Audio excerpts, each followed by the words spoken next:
नमस्कार दोस्तों, आपका स्वागत है हमारे और आपके इस new channel zero to hero maths में। तो दोस्तों, हम इस चैनल पर कक्षा 10वीं बिहार बोर्ड से संबंधित जितने भी विषय हैं, जितने भी विषयों के जितने भी टॉपिक्स हैं, उन सबको कवर करेंगे और क्लियर करेंगे और उनको अच्छे से पढ़ेंगे और समझेंगे। तो आज ये पहली वीडियो होने वाली है इस न्यू चैनल की। तो दोस्तों, आज हम समझेंगे ये जो गणित का प्रश्न दिया गया है हमें कि यूक्लिड विभाजन एल्गोरिदम का प्रयोग करके 135 और 225 का मौसा यानी HCF ज्ञात करें। यह प्रश्न गणित विषय के चैप्टर 1 का है और परीक्षा की दृष्टि से यह प्रश्न काफ़ी महत्वपूर्ण है, क्योंकि हर साल परीक्षा में लघु उत्तरीय प्रश्न में ये ऐसा क्वेश्चन हमें 2 अंक में देखने को मिलता है। अगर आप इस प्रश्न को बनाना सीख गए तो आप निश्चित रूप से ही अपने मार्क्स को कंफर्म कर सकते हैं। तो चलिए इस प्रश्न को हल करते हैं। तो दोस्तों, हमें इस प्रश्न को हल करने के लिए पहले ये लिखना है, पहले हल लिख लेना है। उसके बाद लिखना है कि दिया है, वह हमें क्या दिया था, 135 और 225 का हमें मौसे यानी HCF ज्ञात करना था। तो उसी बात को हमें यहाँ पर लिख लेना है। लेकिन पहले हमें लिखना है ये कि अब यहाँ पर 135 और 225 का HCF निकालने के लिए कहा गया था, तो हमें इसलिए यह लिखना है कि चूँकि 225 बड़ा है 135 से, इसलिए A बराबर हो जाएगा 225 तथा B बराबर हो जाएगा 135। तो इतना कर लेने के बाद दोस्तों, हमें यहाँ पर यह लिखना है कि यूक्लिड विभाजन एल्गोरिदम से यूक्लिड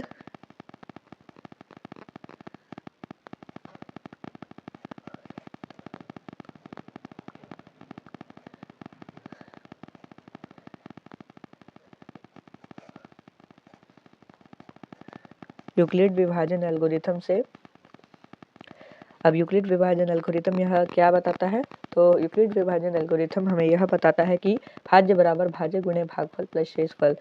तो उसी बात को हमें यहाँ लिख लेना है, लेकिन 10th क्लास में जो है वो थोड़ा अलजेब्रा के फॉर्म में है। तो A is equal to BQ plus R, अब नहीं अध्याय 1 में पढ़ा होगा,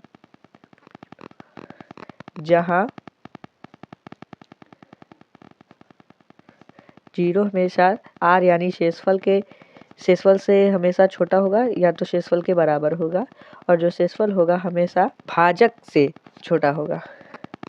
तो उसी बात को हमने यहाँ लिख लिया। अब हमें क्या लिखना है कि चरण 1, चरण 1 लिख लेने के बाद हमें इसी को यहाँ पर बैठा देना है। तो A का मान हमारा कितना दिया गया है, A का मान हमारा दिया गया है 225 बराबर B का मान कितना दिया गया है, तो B का मान दिया गया है हमें 35।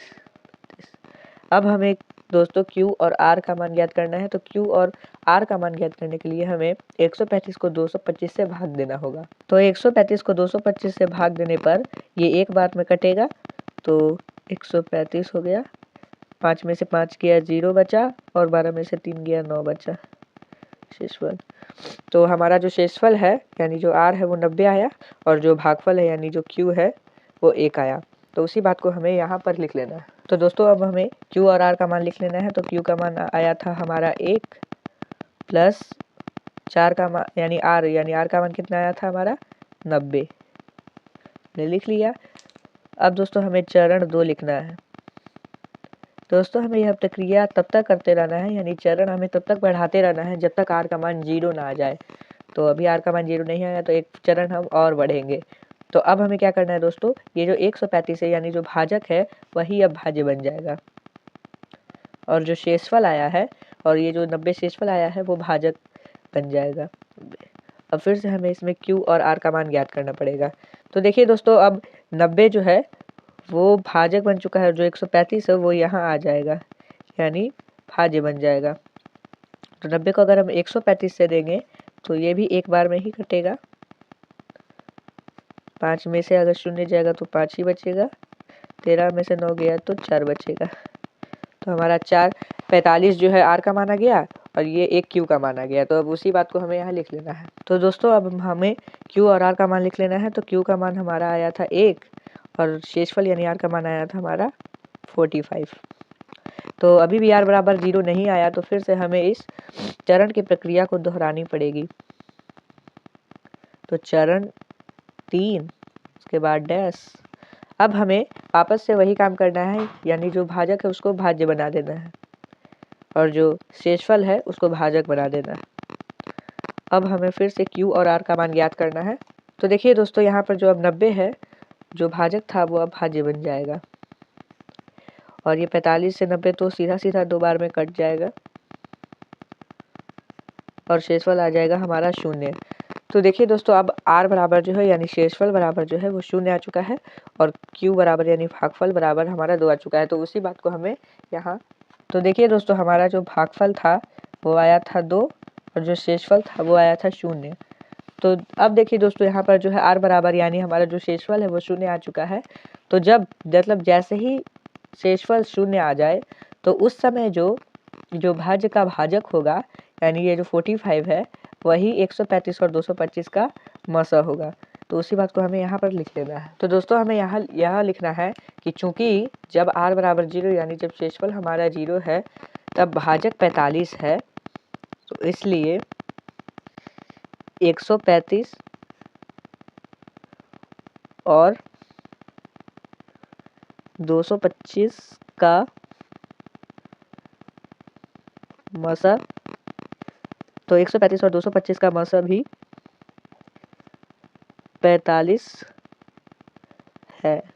तो देखा दोस्तों आपने, यह प्रश्न जो है हमारा कितनी आसानी से है जो हल हो चुका है। तो बस आज की वीडियो में बस इतना काफ़ी है। ऐसे ही मैथ के प्रश्नों को हल करने के लिए हमारे साथ जुड़े रहे। अगर आप हमारे चैनल पर नए हैं तो वीडियो को लाइक और चैनल को सब्सक्राइब जरूर से कर दीजिएगा। मैं मिलता हूँ आपको एक नेक्स्ट वीडियो में एक नेक्स्ट इन्फॉर्मेशन के साथ, एक नेक्स्ट प्रश्न के साथ या नेक्स्ट अध्याय के साथ। तब तक के लिए धन्यवाद।